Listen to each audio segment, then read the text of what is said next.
Thank you very much, Yuki-san. Good evening, everybody, or good evening in Tokyo, but good morning in the US, and good day in other places. It's great to be here.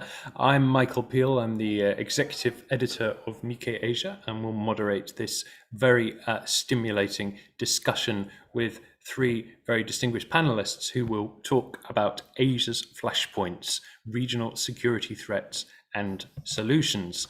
And tonight we have with us Elbridge Colby, I'm so sorry, I managed to mangle your name, Elbridge, who is the principal of the Marathon Initiative, which looks at the US and a world of great power competition, and a former Pentagon official. So welcome tonight, Elbridge, and thank you very much for joining us.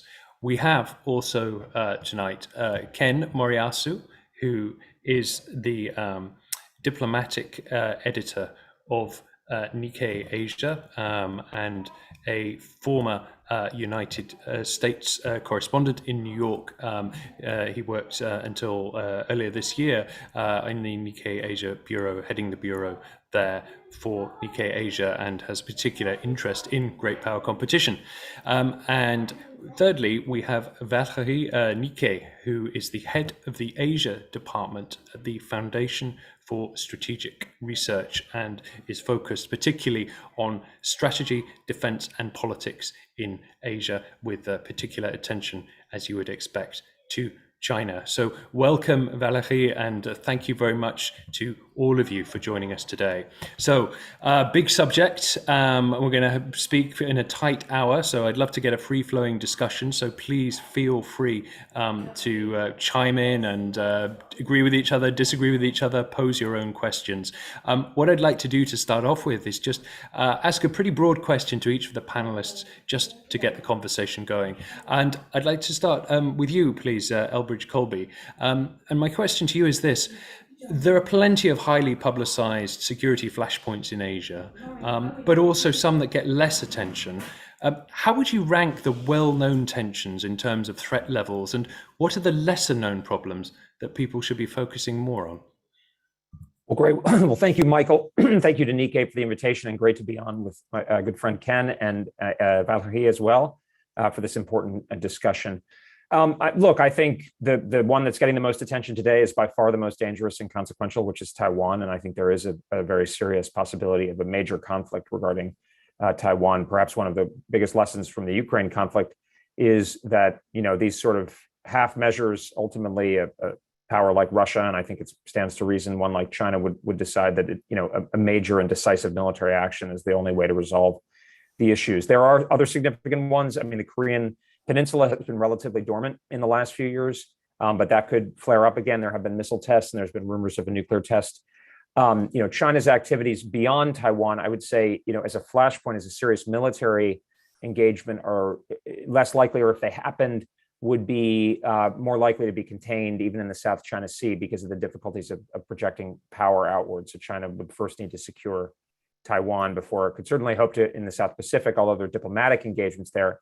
So South China Sea, there could be flashpoints, but they'd probably be of a lower order of magnitude. I mean, that no one can be sure, but that's, I think, a reasonable assessment. And then, of course, there were the clashes along the line of actual control in Ladakh. So I think there's also the possibility in India, again, potentially being linked with a conflict with Pakistan, given pretty close relations between Beijing and Islamabad. So that's where I'd see the most kind of well understood flashpoints. Of course, the East China Sea and the Senkakus. I will say just briefly that Southeast Asia has received less attention. I am most concerned about Taiwan, but I think over time the situation in Southeast Asia is likely to become more tense as China's influence and its military power to project its ability to project military power becomes more significant. And of course, we've seen an indicator of that, not only with the third Chinese aircraft carrier rolling off the pier or what have you, but also the opening of the naval base in Cambodia. So that's my take. Thanks very much, Elbridge, for a very good tour d'horizon there. Valérie, let's talk a little bit more about China. Obviously, as Elbridge says, Taiwan is a major focus. How do you see China's strategy on Taiwan and indeed broader territorial questions in the region evolving? And do you think Beijing's thinking has been affected by the Russian invasion of Ukraine and the aftermath of that? Yeah, thank you. Yes, Taiwan is a major issue, as we all know, and China's position regarding Taiwan did not change. As General Wei Fenghe, the Chinese Minister of Defense, just said at the Shangri-La Dialogue, they will not hesitate to crush any cessation by Taiwan using military force, but this is not new. I mean, it has always been the position of China. And it's basically, but one point which is important, you mentioned Ukraine, is that maybe after the Ukraine war, I'm not saying that China is renouncing any ambition to conquer Taiwan or reunify Taiwan, as they say, by force if necessary, but maybe the difficulties that the Russian encountered in Ukraine, and especially as the situation, of course, is very different from China. There are two major differences. First, the strategic ambiguity of the US is still there. Again, at the Shangri-La Dialogue, Secretary of Defense Austin said that the position of the US did not change. The US still maintain a one China policy, and they did not support Taiwan independence, but still you have the Taiwan Relation Act and some declarations by President Biden showing that if there is a clash or a temptation by China to launch a military action against Taiwan, we can suppose that the US would do something. So this is one point that is important, and it's a big difference with Ukraine, where you had absolutely not that kind of agreement between the US and NATO countries and Ukraine. The other element, of course, is that to launch an operation like that, and one thing that the Chinese must have observed very carefully after Ukraine is informational capabilities that the US have. In order to launch that kind of operation for China, you would need to make preparations for weeks or months in advance, and they cannot count on not being detected if they do that. So I think maybe the possibility of, whatever fantasy Xi Jinping might have had, that it could accelerate the processes of reunification by using force, might not be so much at the forefront for the time being. It doesn't mean that China will stop doing all its what we call gray zone pressure on Taiwan, using disinformation, of course, but also political, economic attraction. Taiwan's economy is still very much interdependent with the Chinese economy, so China can play on this. And we cannot also completely exclude the possibility for China to be tempted to do something against the small islands that are very close to the Chinese coast, or even the Pratas in the South China Sea. And it may be easier for China to do that, but maybe not in the very near future. I think they will be for a time in a situation of observing what is going on, especially also, I did not mention the sanctions that the West could build against Russia. And Chinese were quite complacent, like the Russian were, by the way, considering that the US were a declining power after Afghanistan particularly, and that European and Western countries would not to impose sanctions in a unified manner, including with Japan. Well, and it has been very important. So I think all these elements will play a role in China's calculus regarding their possibility to launch an action against Taiwan. Thank you, Valerie. Fascinating, and we will come back in more detail to this later in the conversation for sure. I'd like to bring Ken Moriyasu into the conversation now. Ken, there's been a general rearmament, an arms race, as some call it, across many Asian countries. Do you think the notably tougher security postures of US allied countries such as Japan and South Korea add to tensions, or do they reduce them in the region?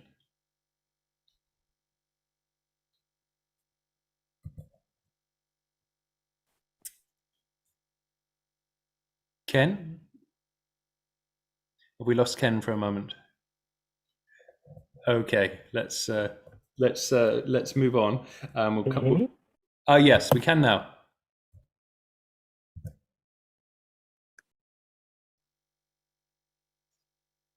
Ken, we haven't heard anything more. Are you having trouble with your Hi, sorry, connection? can you hear me now? Yes, we can. Yep.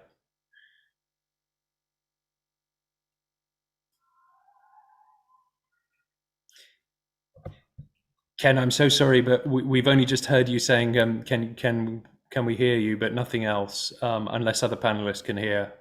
No. Yeah. Perhaps, yeah, Valerie, sorry, were you going to? Meanwhile, while we are waiting for Ken, maybe we could add what is going on in the Korean Peninsula. Big Yes, of course. changes, a new election, a new president, so maybe a closer relationship, an improvement of relationship between Korea and Japan, and it will be extremely important for the strategic stability in the region. But also, we saw recent missile testing by North Korea, so we have to follow that extremely closely, because this is also part of the flashpoints, and it is also a part of the calculus that China is doing regarding its neighbors, the role of the US, and especially if there is a real crisis in the Korean Peninsula, it could lead to more difficulties in the region. Thank you, Valerie. And Elbridge, how do you see it? I mean, how do you rank the situation in the Korean Peninsula at the moment? I mean, what's the sort of danger level, particularly perhaps compared with when you were in government? Well, let me, I have a different assessment than Valerie. I mean, I think the situation in, over Taiwan is very acute, as Avril Haines, the director of national intelligence, said a couple of weeks ago. And I think that's becoming an increasingly common assessment in the US government. And of course, Ken's very important article in Nikkei a week or so ago pointed to this. And there's been other reporting in Nikkei, for instance, about Chinese essentially target practice on what are clearly JSDF mock-ups. So not just the United States, but Japanese forces as well. And the question about Ukraine is, I don't think we can say one way or the other how China is taking the lesson. First of all, they're not Russia, and the news today, at least in the Wall Street Journal, I know a competitor maybe, but is that the Russians are making progress in the southeast, and that sanctions are having a relatively limited impact. And of course, the president of France has indicated that there may need to be a settlement, which I think that is likely to be true at some point or another. But the jury is still out in terms of how China will assess. I actually think China's main deduction from all of this, or the kind of objective deduction, is not that Putin was wrong to think that he needed to invade kind of central Ukraine in order to achieve his objectives. His mistake was the ability of the Russian military to do so, and on the grounds he anticipated, and how much he could rely on probably sort of an intelligence network under Russia's control. That was the mistake. So if you're China, Putin was not wrong to, they have now failed to subordinate Ukraine, and Ukraine is fighting, which in a sense vindicates the point. Maybe if I could just relate that to, I think I've sort of answered the first question about dividing the world's attention. I think that is a very serious issue, and this is a point I've been making frequently, is that the United States does not have the resources alone to be dominant in two theaters, and now we have dramatically increased our force levels in Europe and our political commitment and attention, despite what Secretary Blinken said the other day, and Secretary Austin's comments. I don't think we're not genuinely prioritizing Asia as we've been saying. And so, in terms of the other question in the chat about what is the assessment, the basis for the assumption that the PRC will exercise the military option, well, the kinds of things that Valerie was talking about have not worked for China. China's been trying them for 20, 25 years. And of course, one country and two systems is now dead as a doornail in Taiwan, as far as I can tell. I haven't been in a few years because of COVID, but that's my impression. And China's been building up a very impressive military, hyper-focused on forcibly suppressing Taiwan. And of course, General Wei at Shangri-La made that precise point. And they increased their defense spending yet again by 7%, the PLA or PRC. So the question is whether they think, I think the main question is whether they think they will be successful. And that's why I'm concerned, is because, as the Pentagon says, that we can walk and chew gum at the same time.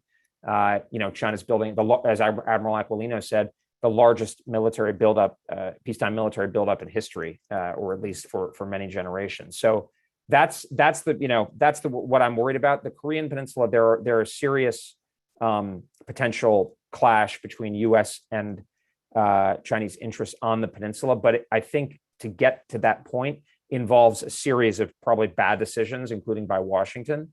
I mean, we have very clearly established lines. China does not have territorial claims over South Korea. I think it's possible in the future that China could use force against South Korea more for political or coercive reasons. But I think, the Korean Peninsula sort of crisis is one that is more of like an accidental escalation or inadvertent escalation model, which tends to not be as frequent in history. Doesn't mean it can't happen. Whereas Taiwan, I think China could deliberately decide that it's willing to risk that escalation in order to pursue its goals.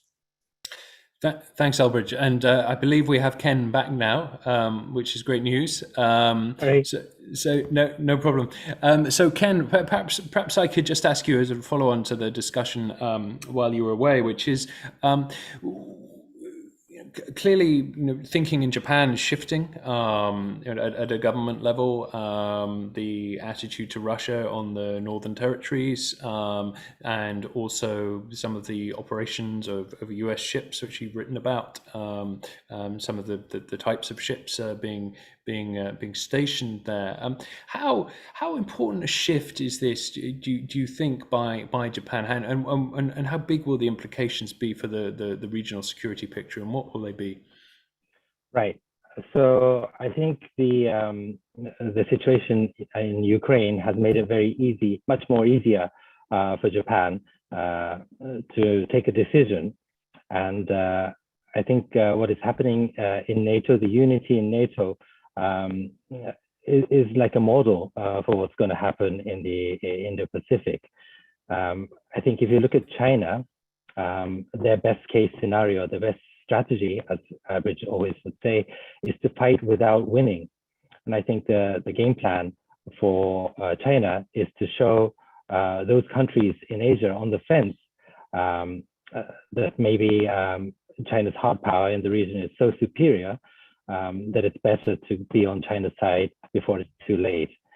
And I think by Japan and South Korea and Australia increasing their defense capabilities and completely aligning with the US, I think it tells those countries on the fence that, wait a minute, this looks like the unity we saw in NATO, and going on China's side right now might be positioning oneself on the wrong side of history. So I think what's happening now is that the US and its allies are showing unity. And I just want to emphasize, of these countries, Japan is very crucial, because if you put yourself in the shoes of Beijing, in Xi Jinping's shoes, if China could neutralize Japan diplomatically, that would make Xi Jinping's job so much easier, because China would not feel any international pressure to change its ways. For instance, the 9-9, well, that's China's. Senkaku, that's China's too. Autonomy in Hong Kong for 50 years, who cares? And I think if that's the kind of future we're going into, that would destabilize the region. And because I think if China has its ways, not because it's winning the narrative on the international stage like the UN, but just because it's the biggest player in the region, I think that's going to destabilize the region, because all those countries that submitted to China are fundamentally unhappy. So the minute that China shows some weaknesses, I think these countries will look for ways to wiggle out of China's influence. So that's going to be very destabilizing. So to go back to your question, I think it's very easy now for Japan to see the big picture and to strengthen its capabilities so that we don't move into that kind of future. Thanks, Ken. I mean, you mentioned that outside of the kind of core US alliances in Asia, there are a lot of countries which are trying to sort of maintain relations with both the US and China. And the Prime Minister Lee of Singapore gave a long interview to Nikkei a couple of weeks ago, in which he sort of emphasized this point as part of Singapore's central strategy. I mean, isn't this going to continue to be the strategy of many countries for some time to come? And isn't it perhaps sort of wishful thinking, perhaps that Washington could somehow pull these countries firmly into its camp? I'd love to hear, Valérie, what you have to say about that. And then I'd love to hear from Elbridge as well. Well, this is true that in Southeast Asia, Southeast Asia is quite divided regarding China. You have very different positions between, for instance, Vietnam, with getting closer to the US, paradoxically, or to Japan, and expecting the US and Japan to play a more important role to balance China. You have, on the opposite, countries like Laos and Cambodia. Cambodia, we talked a lot recently about Cambodia and China's building ports and using them maybe for military or quasi-military presence. So these countries are extremely dependent on China. And the problem is China in these countries, like in Oceania, in Pacific Islands, as we saw recently, or in Africa, is using something that we cannot choose anymore. I mean, it's pure, it's a lack, to put it nicely, a lack of transparency in financial contribution to the elite of these countries. And this is a way for China to influence these countries that we do not use anymore, I would say. And so it's extremely difficult to replace China or to exclude China from these countries, because they're just first, there is a border with China. There is a very strong economic influence of China in these countries. And for Burma, for instance, this is another thing, but, the kind of their own kind of like-minded countries, autocracies, and we have the same thing with Russia, of course. So all this makes it extremely difficult. Plus, in Southeast Asia, the tradition to try to build a consensus and to play many actors at the same time. I mean, the US, they don't want China to dominate completely, but it's good to balance with the US and Japan, but still not so eager to antagonize China frontally neither. Thanks, Valérie. Do you agree with that assessment, Elbridge, or do you think that there's more the US can do to pull some of these countries away from China? Well, one of the things that my view is that the U.S. has to be clear on where its sort of defense perimeter is, and also realistic. And there was another article I engaged with in Nikkei about whether the United States should build an Asian NATO or expend a lot of effort on that. And I don't think that's a good idea. I think we need to focus on working with both our treaty allies and also, important partners like India and hopefully Vietnam, that are willing and able to do something to check China's sort of hegemonic aspirations. So most of the countries in ASEAN are going to, sort of try to optimize while keeping their heads under the parapet, so to speak, under the trench line, not get called out. And I think that's a reality that's likely to endure for a variety of reasons. So I think the U.S. would be ill-advised to try to recreate SEATO, for instance, the unlamented, John Foster Dulles creation that went into history a long time ago. Well, only two of the countries were in Southeast Asia, right? So it was a bit of a misnomer. Right? I guess Vietnam, Thailand, right? Vietnam, yeah, you're probably right. But yeah, no, I think the Philippines too was part of it. But anyway, but the point is, I think we want to hold the perimeter where it is and be very clear. And I think Ken is absolutely right that Japan is crucial. The most important thing Japan can and must do is increase defense spending very, very, very, very soon. I think what the Prime Minister is talking about, with all due respect, is way too slow of a process, and talking in kind of vague terms about 5 years, maybe getting to 2%. That the situation is far more urgent. Part of the problem is shifting the military reality. I mean, 5 years from now in defense planning terms is yesterday. So you don't change the military balance in months. Sometimes it can take a decade. So or more. So I think that's critical. What I think, we want to put part of the reason that we want to hold a line at Taiwan is if Taiwan falls to China's action, which is very possible if we continue, and if we in the Taiwans and Japan continue to neglect the defense, we're going to be in a really difficult situation because the ASEAN countries are going to be, especially under the Marcos government, which somebody asked about, are going to be inclined to cut a deal, as Ken rightly put it. But we're going to need more countries to stand up to China because we're going to be weaker, both in material terms with the loss of a significant economy in Taiwan, but also, perceptually, we will have been defeated over what, the president has now made it pretty clear, is a country, quasi country that is within the American defense perimeter, basically, and has been since 1950. So that's going to be a worse situation. That's going to pressurize Southeast Asia. So we're actually better off holding the line where we are now, and so we don't have to push. I will just say on Singapore, personally, Singapore was always, I would say, frank and direct and often critical of the United States during the Cold War, but there was never a question of where I think Singapore ultimately stood. I think the rhetoric coming out of Singapore is different today. It is much more equivocal, and it doesn't map to strategic reality. There is no, the Singaporeans are fond of, some of them are fond of saying, you can divide Asia, the Pacific in two. Well, all of the wealth of Asia is on the Western side.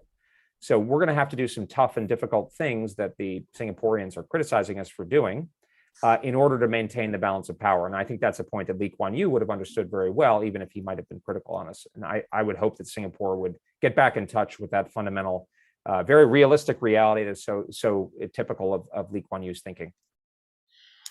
Thanks, Elbridge. And there's a question in the conversation which actually relates to what you were saying about the response if China were to try to take Taiwan. What would the reaction be? And now clearly there's the question of the US military action. The strategic ambiguity is sort of still there, and there's sort of an extra layer of ambiguity on the ambiguity, perhaps, in one or two of the president's statements recently. But what would be the wider sort of if we touched on the regional reaction, but the global reaction as well, and there's a question about in the chat about whether there'd be some kind of economic response, and would there be? If so, Ken Moriyasu, what might that be? And is the lesson of Russia and Ukraine that actually, as we've also perhaps learned from previous conflicts and other disputes, that sanctions are less effective sometimes than the people who impose them wish that they would be? So what would be the reaction, the sort of broader global reaction, if China were to try to take Taiwan? Ken Moriyasu. Wow.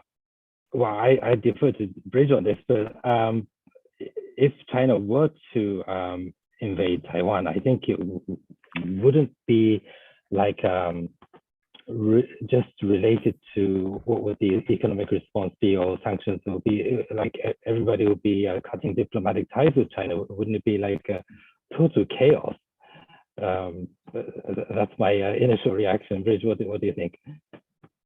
I don't know. I mean, look, as you know, I think sanctions are not a very effective tool at real coercion. And I mean, the United States has had a pretty sorry record on sanctions and even on bombing. I mean, if you look at bombing campaigns against North Vietnam and North Korea, our sanctions against Iraq, pretty ineffectual. And those were much, much smaller countries. I mean, China is an economy that's of equivalent size, 10 times the size of the Russian economy. And by the way, the news today is that the Russian economy and the Russian military effort are doing pretty well. I think if Xi Jinping had decided to seize Taiwan, economic effects would have very limited impact realistically. And also the cutting ties. I mean, the United States never recognized the Soviet conquest of the Baltic states in 1941, but that was pretty cold comfort for the next 50 years. We might not recognize it, but I think the Chinese could rationally assume that things would eventually go back to normal. And if that's something that people are worried about with Russia, which is a pretty relatively backward and small economy compared to China, I think we'd be up a creek, as we say in the US, in that case. Thanks, Elbridge. Another question in the chat related is, can we really stop China? This is the question of saying we, but can Western powers really stop China by means of organizations such as the Quad, AUKUS, the IPEF, and so on? And what should be the main goal of Western nations' foreign and military policy toward China? Valérie. Well, I'm not, yeah, I think that one of the main point is really, and I would agree with Bridge on that, we really have to make China understand that to try something against Taiwan, beyond the difficulties of the military operation itself, crossing the the Strait, sorry, and the logistic problems that they would have to, as we saw that with Russians, and it will be much more difficult. And to hold Taiwan would not be that easy neither, so it will be very costly anyway. But I think the most important thing that we have to do is to really make China understand that it would have a cost. And of course, we mentioned sanctions. Sanctions are not very effective all the time. And this is true that for Russia, they are holding the fort for the time being. But in China's economy is much stronger than Russia's economy. And it's very often an argument to say that they could live with sanctions much better than Russia. But China is also far more dependent on the outside world, access to the outside world, than Russia is. I mean, China's growth is still very much based on construction on one side, but also exports, access to technology. We see the difficulties we have when some technologies are cut off from them, and they really need access to a developed countries market. They need access to global financial system, because if not, they cannot trade anymore. So I think that sanctions might be difficult for China's growth. And this is something that they must compute also. I mean, they still need development for internal stability. And I'm not saying that China, if they can, they will not try to do something against Taiwan or against smaller parts of Taiwan to demonstrate that they can do what they want in that region. But I think that really we must insist on be strong enough and united enough to demonstrate to China that it will be very costly. And it goes, of course, for Japan too, because I think that Japan will, in the years in the near future, Japan will be the subject of very strong pressure from China, especially if Japan is really increasing its defense budget. I mean, China will have many ways to play on the public opinion in China, to raise the stake and to, there is a strong pacifist trend still very much there in China, and for the political, for the government, for the political circles in Japan to persuade the population that to increase the budget is a good thing, that to accept a new missile basis in your own prefecture or ken is acceptable, it will be extremely difficult too. Another strategic theatre that's recently opened up has been the Pacific Islands. We've seen a lot of diplomatic activity, a lot of commentary on them. And another question that's been thrown into the chat is how do you assess China's recent diplomatic push in the Pacific Island nations? And what can the Western alliance do to sway those countries apart from military considerations? Ken Moriyasu. Yeah, I think if you look at the map, the Solomon Islands lies between the US and Australia, and that's exactly why the Imperial Japanese Navy wanted to secure these islands. But so China would be learning from a similar strategic textbook, but then they would also bump into the same problems that the Japanese Imperial Navy faced, and that is that logistically they are not possible to sustain. My grandfather fought in the war, and he was in Papua New Guinea, which is a little bit more south than the Solomon Islands. But by the time he was there, the island was surrounded by US ships, and there was no way to deliver food or ammunition to the Japanese troops there. So most of his time was focused on surviving by eating rats and any animals he could find. So really just sustaining a whole operation in and around the Solomon Islands is not going to be easy. Did I jump in here? The difference is that the Americans were able to sustain the operation, and that's because we had the largest shipbuilding industry in the world. And do you know who has the largest shipbuilding industry in the world now? China. So, I mean, I think these are partly I think Ken is absolutely right that, I mean, they're multi-factor, like the South China Sea, the artificial islands. They have multiple purposes probably, but I think the military element is significant. And of course, the fact that China is building these aircraft carriers in addition to these distant basing arrangements tells you more clearly than anything else what China's long-term ambitions are almost certainly going to be, which are expansive, because the United States has sailed, armadas around for 75 years, and everybody knew that. We could always, land at like at Incheon and so forth, or what have you. But everybody knew that in the back of their minds, so it shaped their behavior accordingly. And I think that's what we can expect the Chinese to be seeking over time. And it's going to have real consequences for Japan, in particular, because Japan is a seaborne nation par excellence. And if China is able to wrap up Taiwan, it's going to be projecting military power into the Central Pacific, and Japan is going to be at risk of isolation, if not worse. If I could just add to that, the fact that Japan could not sustain its shipbuilding capability during World War II is because it lacked steel and because of the lack of iron ore. And I think China would have the same problem now. I think it relies 60% of its iron ore on Australia alone. That's why it's so desperately trying to build iron ore mine in Guinea in West Africa. But there's been a coup over there.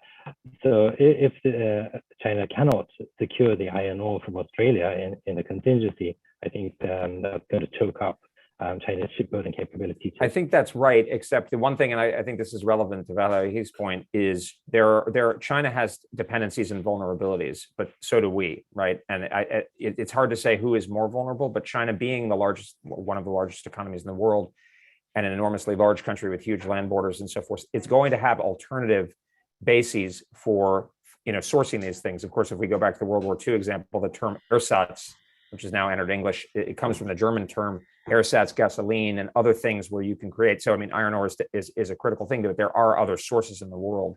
And the Chinese will have enormous amounts of money and economic leverage that they've built with, not only their economy, but also specifically with things like BRI and dual circulation to address these vulnerabilities. In fact, dual circulation is specifically an example of China preparing for this eventuality. I mean, one of the features of that the trip by Wang Yi to the Pacific Islands was that there was criticism that he hadn't.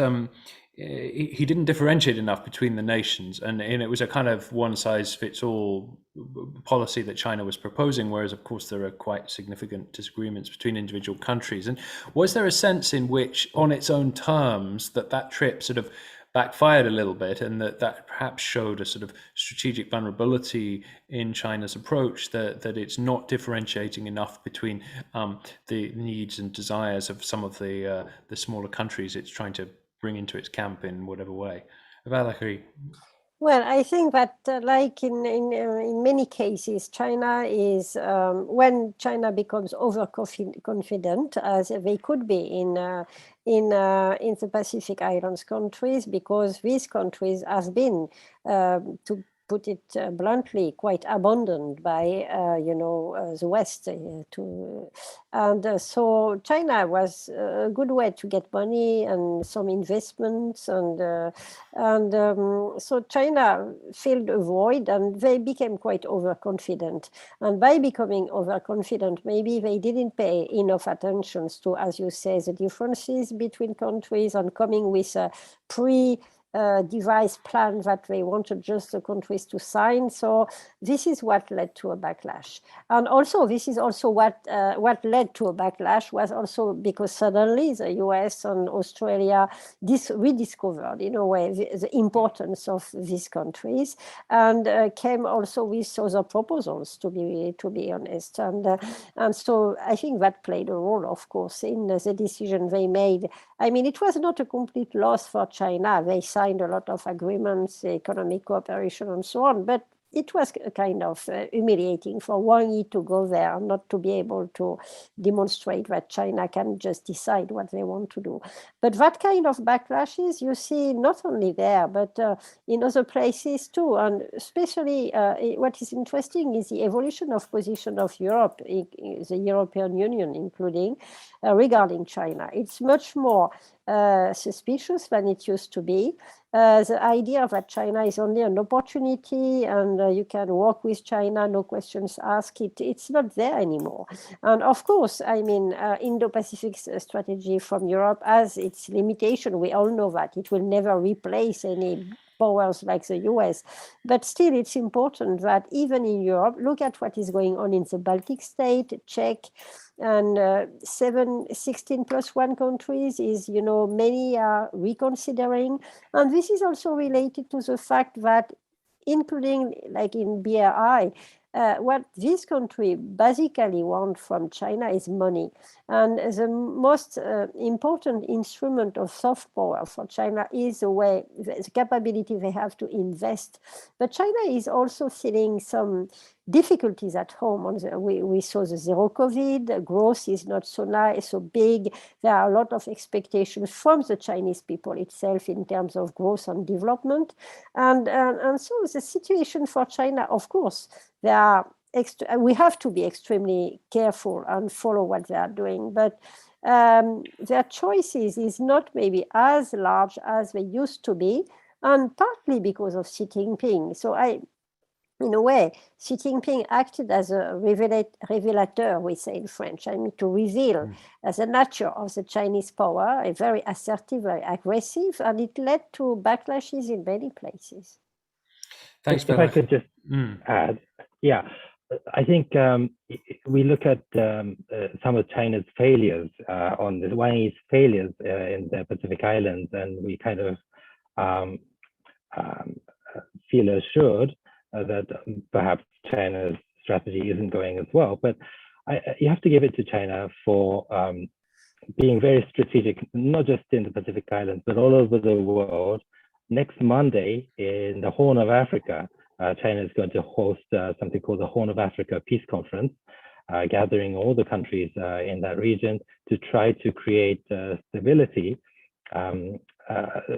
This is because for China, the East African coast is going to be so important in the future. I think they're trying to build a port in Tanzania, Port Bagamoyo, where they can gather all the resources like a one-stop shop and bring it to China. And in doing so, they really want peace and stability on the East Africa coast.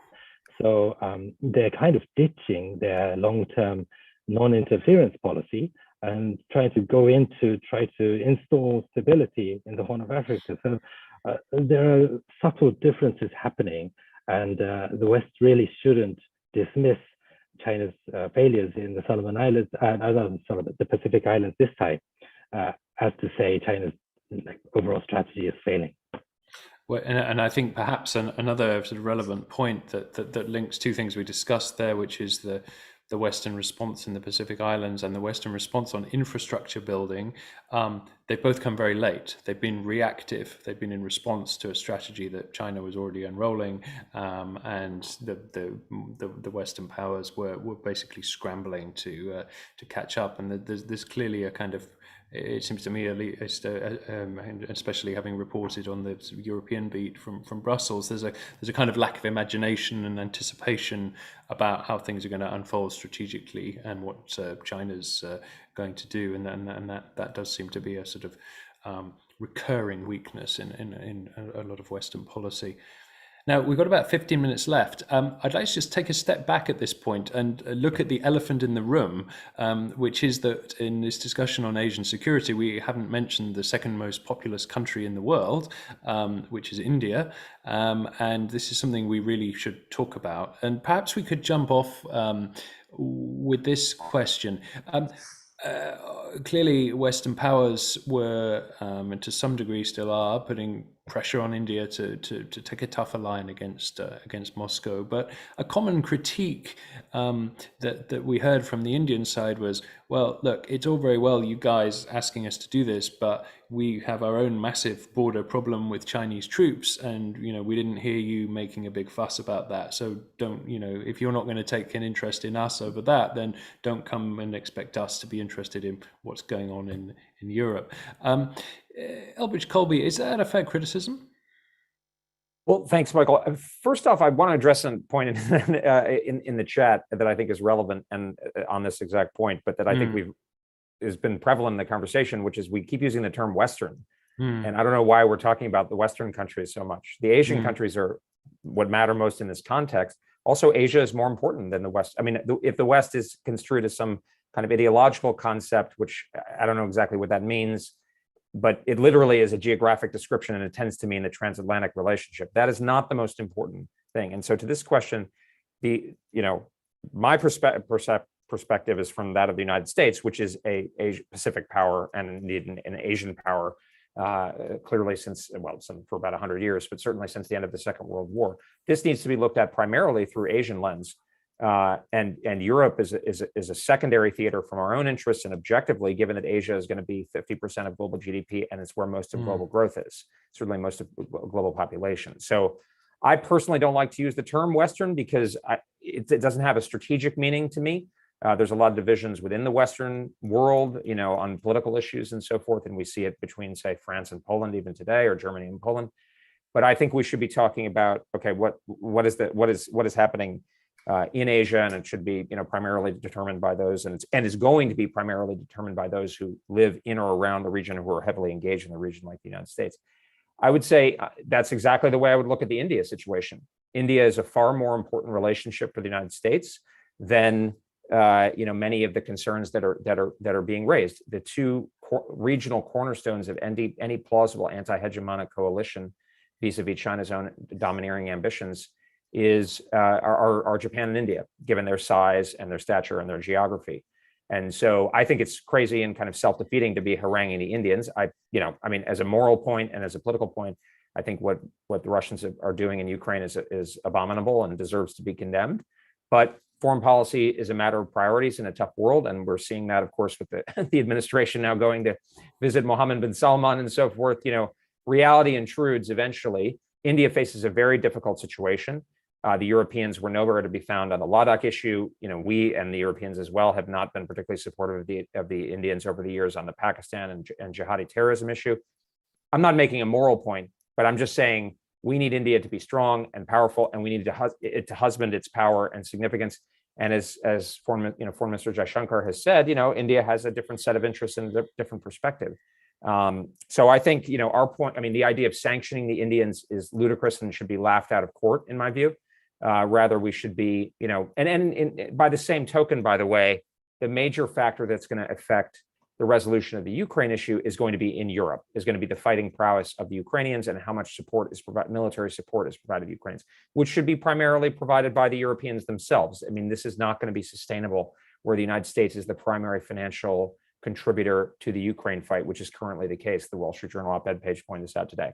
So my basic view, accordingly, is Europeans should primarily focus on Europe in security terms, and Asians should focus on Asia. And because China is by far the most significant other power in the world, and Asia is the most important theater, the United States needs to primarily focus on Asia. Doesn't mean we abandon Europe, but it means we take a more narrow role in going forward. Thanks, Elbridge. So if you're a strategist sitting in New Delhi, how do you deal with China? What's what are the elements of a successful India strategy towards China, and with others taking into account other sort of alliances and other powers, including the United States? Valerie, how does it all fit together? Well, I'm not really focusing on that part, but I think that the fact that India is a very important member of Quad is, of course, very important. Just to be integrated into, that format. Plus, India is, of course, developing its including military cooperation with countries outside of the region. And I'm thinking, for instance, of France, where we have a very good, very strong cooperation, military cooperation with India to try to improve India's capability. But this is true that one of the arguments Indians used regarding the Ukraine war is that Russia still remains the main purveyor of military material to India. And the point is that for Indians, the Russians never let go, abandoned India. Even though they were increasing their cooperation with China, still India was a major partner for Russia too. So this is extremely complicated for India just to abandon Russia for the time being, at least, and especially because who will take the place of the Russians and to help India build up its capabilities. And turning aside from India and beyond, I mean, and this perhaps plays into what Elbridge was just saying as well, that the security picture in Asia is obviously a complex one, and clearly a lot of it is framed in terms of what China is doing, its very expansive view of what constitutes its territory in the South China Sea. But I mean, one of the things that sort of always struck me in my own reporting on this a few years back is how complex the map is, and how many sort of territorial disputes there are between nations that are not China, and sometimes the same piece of territory claimed by multiple countries. I mean, how does one begin to sort of start working through that patchwork towards making a sort of sustainable territorial settlement in the South China Sea? I mean, and how big a problem is it that it's just such a mess of territorial claims at the moment, even leaving aside China? Ken, do you want to have a go at that one? Well, can I just talk a little bit about India, because I think we want to stick to this point a little bit. I think if I was a strategist in India, I would think the worst case scenario would be a bipolar war between the US and China, in which India would be uncomfortable, but it would side with the US. But on the US side, there's Japan, there's the UK, there's all the European countries, and India would be maybe number 5 or 6 in terms of importance. So that's not really the best case for India. They would much prefer a multipolar world where India would be one of the major players, the respective major players. So that would be the natural world that India would be heading towards. And in terms of the Quad and what Rich just said, this was one of the most interesting quotes that was in the article that I did with Rich, is that Rich just said that the US needs India to be strong in South Asia, because by being strong in South Asia, that creates a second front, a two-front problem for China, which indirectly would divert China's resources to the Himalayas, and that would benefit the US and Australia and Japan. So I think that is a much wiser way to bring India on board, rather than trying to force India to choose which side are you on, and don't you share all the values with us. That's really not going to work. In terms of the South China Sea, so I don't know if this answers your question, but I think one of the goals of China to maintain control of the South China Sea, and the reason why it's building all these facilities on the man-made islands, is that in the future, I think they're looking at having the SSBN nuclear-powered submarines in the South China Sea with a longer-range missile that could reach America. Right now, the ballistic missiles submarines have to go into the Pacific to reach the American coast. But if in the future they might be able to just place their SSBNs in the South China Sea, that's the ultimate goal. So if that's China's strategy, there is no way that China will compromise on this issue. That's all I can say about the South China Sea. Thanks, Ken. Valerie, what about this network of competing claims? Many of them not even involving China. I mean, how much of a problem is this for regional security, and how should it be managed, do you think? I think among Southeast Asian nations, of course, there are still difficulties, but most of these difficulties are, can be solved, or, do not lead to clashes, potential clashes, and including among Southeast Asian countries who have that have claims in the South China Sea. They just want a code of conduct, and the problem comes from China. A more important issue, in my view, is how to rebuild a much stronger partnership between South Korea and Japan. Because I think both are main allies of the partners and defense partners of the US in the region. And if China can go on playing South Korea versus Japan, or that kind of play, it's extremely dangerous. So I really think that a very important point is for South Korea and Japan to find a way to manage their relationship in a more productive way and useful way for the strategic stability in the region, especially in times where, as we mentioned, of course, issues regarding Taiwan are very important. Thanks, Valerie. We've only got a couple of minutes left, so I'd like to just ask a final question of each of you, a sort of short, sharp one, and I'll base it on a question that Ken wanted to ask to Elbridge, and I'll come to you, Elbridge, first, which is, say you're back in government in January 2025, and you're going for your first briefing with the Secretary of Defense or even the President.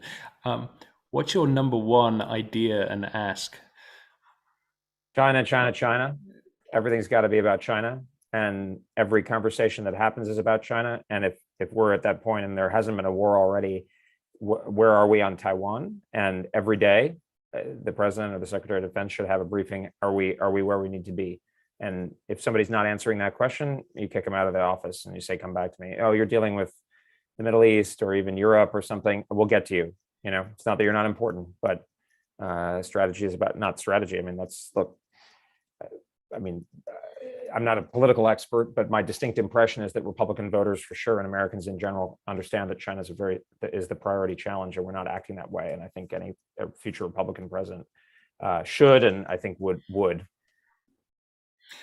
Valerie, that's the same question to you. You're in the Élysée giving your briefing to the president. What do you say? Well, I don't know. But no, I will not answer that one because it's too fantasy. But maybe to Elbridge, what he just said, I think, yes, China is very important to everybody. But the US also need other grouping of nations on board on China. And in order to do that, you cannot only focus on China. You must also focus on getting others on board on this very important issue that is China, not only to the US, but at the global level. Ken, Japan's Prime Minister wants to know your number one ask, your number one idea. What is it on Asian security? Right. So Japan has traditionally tried to avoid a three-front crisis, one from the north, Russia, one from the Korean Peninsula, and one from China.